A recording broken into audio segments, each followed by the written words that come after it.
বাটা মাছ হবে ঝোল টমেটো দিয়ে, পেঁয়াজ রসুন আদা জিরা লঙ্কা বাটা দিয়ে রাঁধবো মাছটাকে। মাছ ভাজা হয়ে গেছে, বাটা মাছ। তেল গরম হয়ে গেছে, কালো জিরে ফোড়ন দিয়েছি, টমেটোগুলো ছেড়ে দিচ্ছি, টমেটো কটা ছেড়ে দিচ্ছি,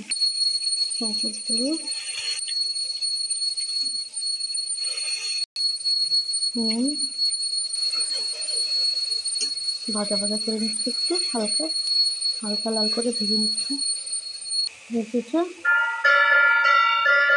মশলা বাটা দিয়ে দিচ্ছি, বাটিয়ে ধুয়ে দিয়েছি, পেঁয়াজ বাটা রসুন বাটা লঙ্কা বাটা জিরে বাটা সব মিক্স করে নিচ্ছি।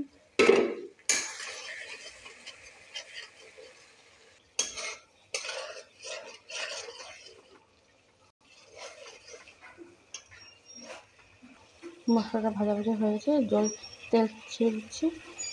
এখন একটা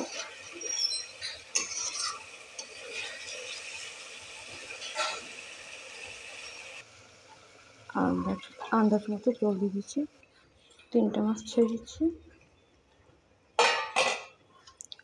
আজকে ভাই আসছে, তাই মা খাবে না, আমি বাবা ভাই, তাই 3টে মাছ দিয়েছি। দেখে একটু টেস্ট করে, দারুণ টেস্ট হয়েছে। হয়ে গেছে বাটা মাছের ঝোল টমেটো দিয়ে, মাছের ঝোল কমপ্লিট।